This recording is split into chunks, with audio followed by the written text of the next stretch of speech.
Assalamualaikum warahmatullahi wabarakatuh. Salam sejahtera bagi kita semua. Semoga semuanya dalam keadaan sehat ya.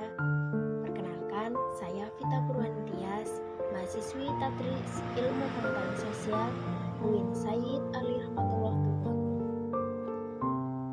Dalam pembahasan ini saya akan membahas materi mengenai mobilitas sosial untuk siswa kelas 8 SMP atau MTS. Ketujuan pembelajaran. Tujuan pembelajaran ini yang pertama, mengetahui pengertian mobilitas sosial. Kedua, mengetahui bentuk-bentuk mobilitas sosial. Ketiga, mengetahui faktor pendorong dan penghambat mobilitas sosial. Keempat, saluran-saluran mobilitas sosial. Dan yang kelima, dampak mobilitas sosial. Dampak dibagi menjadi dua, yaitu dampak positif dan dampak negatif. Langsung saja ke materi, yaitu materi pertama, pengertian mobilitas sosial.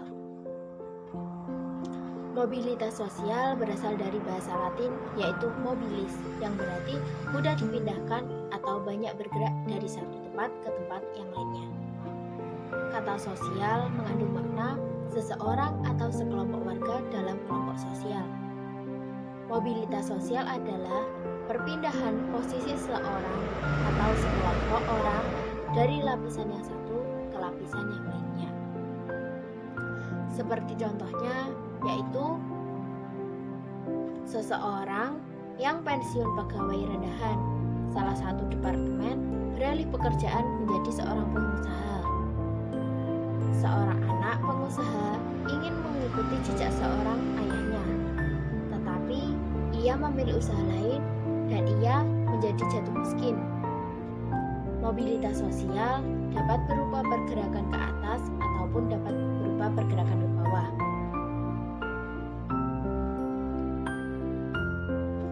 Langsung saja lanjut ke materi yang kedua, yaitu bentuk-bentuk mobilitas sosial.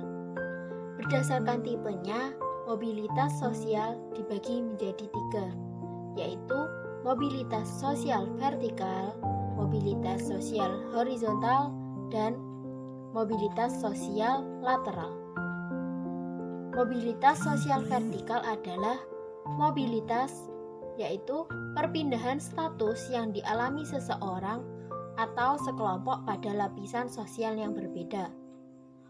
Mobilitas sosial vertikal dibagi menjadi dua, yaitu mobilitas sosial vertikal ke bawah dan mobilitas sosial ke atas. Mobilitas sosial horizontal adalah perpindahan status sosial seseorang atau sekelompok dalam lapisan sosial yang sederajat. Mobilitas sosial lateral adalah perpindahan orang dari unit wilayah satu ke unit wilayah lainnya. Dalam mobilitas ini dibagi menjadi dua, yaitu mobilitas permanen dan mobilitas tidak permanen. Bentuk mobilitas sosial berdasarkan ruang lingkup dibagi menjadi dua, yaitu yang pertama mobilitas sosial intragenerasi dan yang kedua mobilitas sosial antar generasi. Mobilitas sosial intragenerasi adalah mobilitas sosial yang dialami seseorang selama masa hidupnya atau perubahan status sosial mulai dari lahir sampai tua. Mobilitas sosial antar generasi adalah mobilitas sosial yang terjadi dari dua generasi atau lebih.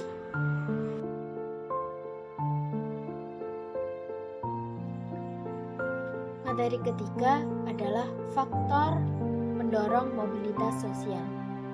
Faktor pendorong adalah faktor yang menyebabkan terjadinya suatu hal.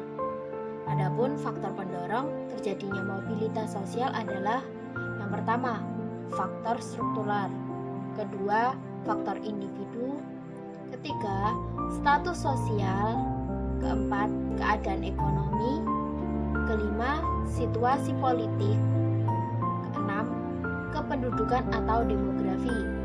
Yang terakhir, yang ketujuh, yaitu keinginan dengan melihat Selanjutnya, faktor penghambat mobilitas sosial. Yang pertama, faktor ekonomi. Seseorang dengan kemampuan produksi dan konsumsi yang rendah akan lebih sulit untuk berpindah status sosial. Seperti halnya, jika kita seorang miskin, kita berusaha mencari pekerjaan, mendapatkan buah hasil yang banyak, akhirnya kita menjadi kaya, dan status sosial kita akan berubah. Jika tidak, ya tetap jika kita tidak berusaha untuk mengubah status sosial kita. Kedua yaitu diskriminasi kelas sosial. Seseorang tidak akan mampu untuk berpindah ke lapisan atau status sosial yang lebih baik. Mereka tetap saja berdiam diri di situ. Ketiga, perbedaan ras dan agama. Biasanya hal ini akan terjadi di lingkungan kerja yang didominasi oleh ras dan agama tertentu. Orang yang mempunyai pekerjaan bagus akan sulit naik jabatannya karena ia tergolong ras dan pemeluk agama minoritas. Di Indonesia, agama mayoritas adalah Islam, minoritas yang lainnya.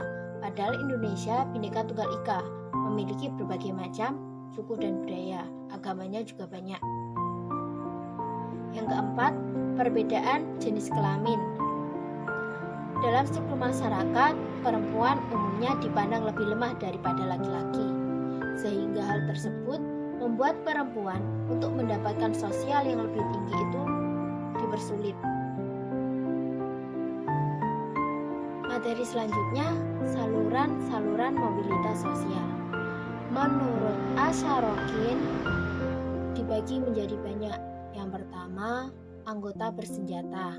Seseorang yang bergabung dalam angkatan bersenjata biasanya ikut berjasa dalam membela nusa dan bangsa. Yang kedua, pendidikan. Pendidikan, baik pendidikan formal maupun pendidikan non-formal. Yang ketiga, organisasi politik. Seorang anggota parpol yang berprofesional dan punya dedikasi yang tinggi serta loyal terhadap partainya, kemungkinan besar ia akan mudah mendapatkan mobilitas sosial. Keempat, lembaga keagamaan. Lembaga ini merupakan salah satu lapisan mobilitas vertikal. Meskipun setiap agama menganggap bahwa setiap orang memiliki kedudukan yang sama, tetapi pemuka-pemuka agama selalu bekerja keras untuk menaikkan status mereka yang berkedudukan rendah kedudukannya yang lebih tinggi. Selanjutnya, organisasi ekonomi. Organisasi ekonomi yang bergerak di sini bisa mencapai mobilitas sosial vertikal. Lanjut, organisasi profesi. Organisasi profesi antara lain seperti IDI, Ikatan Dokter Indonesia, Persatuan Guru Republik Indonesia atau PGRI, dan lainnya. Perkawinan. Melalui perkawinan, seseorang dapat menaikkan statusnya. Misalnya, seorang wanita yang berasal dari keluarga biasa menikah dengan seorang laki-laki yang memiliki ekonomi lebih tinggi.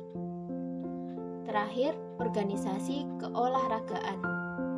Melalui organisasi keolahragaan, seorang dapat meningkatkan statusnya ke sastra yang lebih tinggi.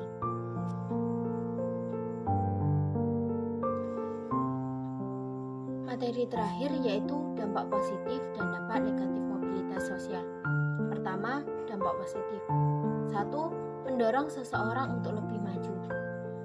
Terbukanya kesempatan untuk pindah dari strata satu ke strata lainnya menimbulkan motivasi yang tinggi pada diri seseorang untuk maju dalam berprestasi ataupun memperoleh status yang lebih tinggi. 2. Mempercepat tingkat perubahan sosial masyarakat ke arah yang lebih baik. Dengan mobilitas, masyarakat selalu dinamis bergerak menuju mencapai tujuan yang lebih baik. Ketiga, meningkatkan integrasi sosial. Terjadinya mobilitas sosial dalam suatu masyarakat dapat meningkatkan integrasi sosial. Misalnya, seorang yang melakukan mobilitas sosial vertikal, ia akan menyukai dirinya dengan gaya hidup, nilai-nilai dan norma yang dianutnya oleh kelompok orang dengan status yang sama. Lanjut ke dampak negatif. Yang pertama, timbulnya konflik. Konflik dibagi menjadi 3, yaitu konflik antar kelas, konflik antar kelompok sosial, dan konflik antar generasi. Kedua, berkurangnya solidaritas kelompok. Penyesuaian diri dan nilai-nilai norma yang ada di dalam kelas sosial yang baru merupakan langkah yang diambil seseorang untuk mengalami mobilitas, baik vertikal maupun horizontal. Keadaan inilah yang menyebabkan seseorang yang pindah lapisan baru akan berkurang solidaritasnya terhadap kelas sosial yang lama. Ketiga, timbulnya gangguan psikologis. Mobilitas sosial dapat pula berpengaruh pada psikologis seseorang, seperti halnya menimbulkan ketakutan dan kegelisahan pada seseorang yang mengalami mobilitas sosial.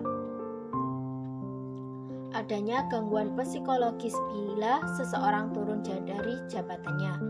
Ketiga, mengalami frustasi atau putus asa dan malu bagi orang-orang yang ingin naik lapisannya ke atas tapi tidak dapat mencapainya. Sekian materi untuk hari ini, semoga bermanfaat. Apabila ada kurang lebihnya saya mohon maaf. Terima kasih. Wassalamualaikum warahmatullahi wabarakatuh.